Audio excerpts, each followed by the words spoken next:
C Joseph Vijay எனும் நான் சட்டப்படி அமைக்கப்பெற்ற இந்திய அரசியல் அமைப்பின்பால் உண்மையான நம்பிக்கையும் மாறா பற்றும் கொண்டிருப்பேன் என்றும் இந்திய நாட்டின் ஒப்பில்லாத முழு முதல் ஆட்சியையும் ஒருமையையும் நிலை நிறுத்துவேன் என்றும்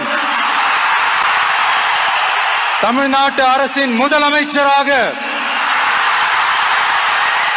உண்மையாகவும் உளச்சான்றின்படியும்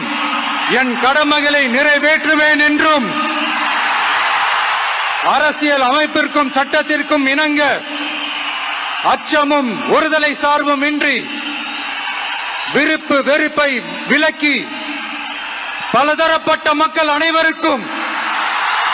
நேர்மையானதை செய்வேன் என்றும் ஆண்டவன் மீது ஆணையிட்டு உறுதிமொழிகிறேன்.